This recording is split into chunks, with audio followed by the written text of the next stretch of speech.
In this video, we're going to be talking about men's mental health, and my guest here, Adam, is also going to join.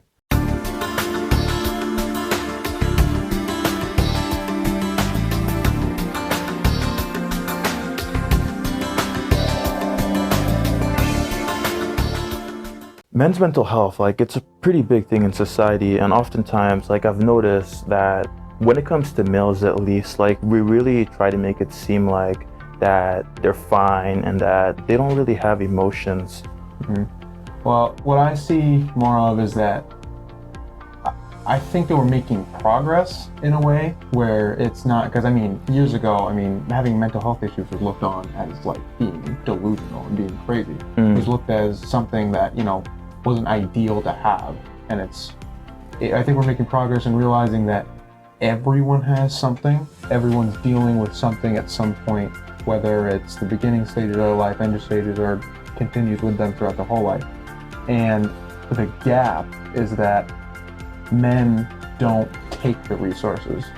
They're trained kind of from when they're young to just, push it aside. And that is the biggest thing I notice with, male friends that I have, people I see, whatever, is that they bottle it completely.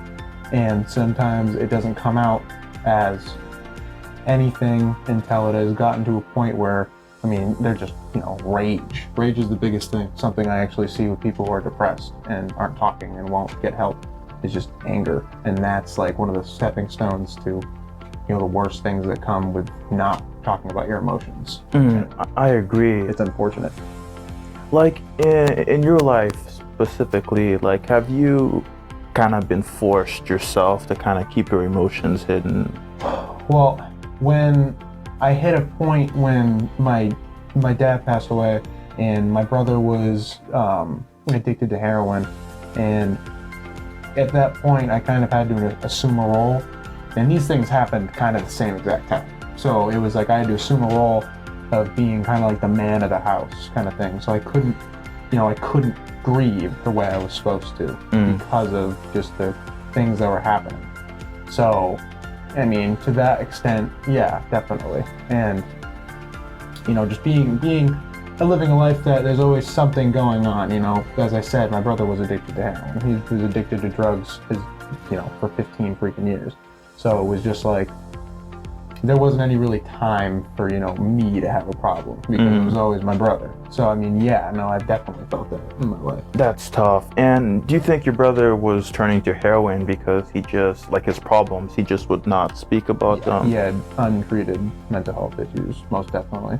And that was his use. That was his catalyst to kind of try to get rid of it, was just to do substances. Because, he did everything. So, and that's another thing that happens with men in this day and age is they don't talk about their emotions, they turn to substances, and that's what leads to things like addiction, meth addiction, heroin addiction, and suicide, and all those other things. This is why it's very important to really have that open window in our networks, at home, just about everywhere, because like you said, everyone is struggling with something, and if they do not feel safe to speak about it, their mental health is just going to go downhill. In psychology, when people are just bottling things up and stress all the time, cortisol just runs to their body, and from there, everything just degrades.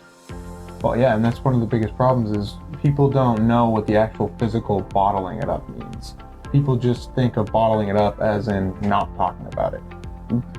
That's almost not even true. They are talking about it. They're talking about it with themselves constantly, always just wrapping it in their brain, trying to figure it out until that's just that snapping point. And that's the cathartic feeling of talking to someone about it. Someone else hearing what you're going through. It is cathartic. It kind of just gets rid of it. It's a relief for a second. And that is the physical, form of what bottling it up is. It's just that, just racing in your head, you can't even sleep if you're just thinking about it, kind of thing. Literally. And then once you open up about it too, you'll even start to realize yourself that it's really not that big of an extreme, because other people, they've probably been through similar things, and then when they tell you their stories and you're telling them your story, you'll just realize that you probably can push this, you know what I mean? Yep. But if it's just in your head, your mind is just gonna make it become such a big issue that you feel like that you're basically screwed. Yeah, no, it's a snowball. Because it takes one little thing that could have been resolved easily, and just because of that one misstep and that one, whatever, it starts to kind of snowball into this bigger thing that makes you think that, I don't know, your life is over. Like, it's just like something as stupid as, failing a test. And now you believe you're going to fail that class, or you're going to fail out of college, and you're never going to get to that. And it's just like, oh my God, if people just understood that your life's gonna go on, and that things are going to get better. It doesn't matter what it is. It's just you have peaks and valleys. You have those troughs and those rises, and it's just like that's just the way life is. And you can only appreciate the heights in your life because of the crap that happens. Because it's all good, and that's just gonna be normal. You're not gonna feel the good, and yeah, it's just an unfortunate thing. People don't realize it more. Yeah, very true, very true. I gotta say, like in my life, I have a certain group of people that I can be open up with, Mm-hmm. So when tough challenges come for me, like I'm not stressed all the time, because I have those people, I talk to them about it, they give me insight, and then I kind of reevaluate the situation, and then it just helps me see that it's just not that big of a deal. Yeah, well, you also have something, which is another thing that people should utilize, tools. You work out. And that is huge. I have never seen, because it's literally releasing endorphins. It's just something that, the word I used earlier, cathartic. Just like what I was saying with boxing. It's just like punching a heavy bag. It's just like, you're not turning, it's not violence. You're not getting your emotions out with violence. You're using a tool, It's, if you're punching something, you're just kind of relieving it. You're just kind of allowing that release. It's the same thing. People go to a quiet place alone from everything, and they just yell because just they need that release to just take that cap off and just let the pressure out. And that's one of the things. That's what working out does. It's kind of that relief from that pressure. Very true. Yeah, and working out, I have to say that is definitely a big thing that helps me alleviate stress. And if you're like in college, at home, in school, and you're not really utilizing exercise, you're really doing yourself a huge disservice, because there's really no other thing that can help you combat stress as much as exercise does. With a lot of my relationships, I've noticed the people that exercise, they're the ones that tend to handle stress way better. It's the ones that really don't care about the exercise and their nutrition is bad. They're the ones that really suffer the most. Yes, most definitely. It doesn't help. It doesn't help with the current state of, how everything is right now with, COVID and all that, because, keeping people isolated isn't good either. People can't, go to gyms. They can't go out and get that social interaction because humans are social beings, and, we have to be around each other, and that's one of the unfortunate things, especially for, college students right now, technically not supposed to be being out and about and going out and, partying and kind of being with people, you're not supposed to do that. And that's why I think, plus they're wrapped with the stress of, finals, midterms, all these, papers and projects, all this stuff needing to be done.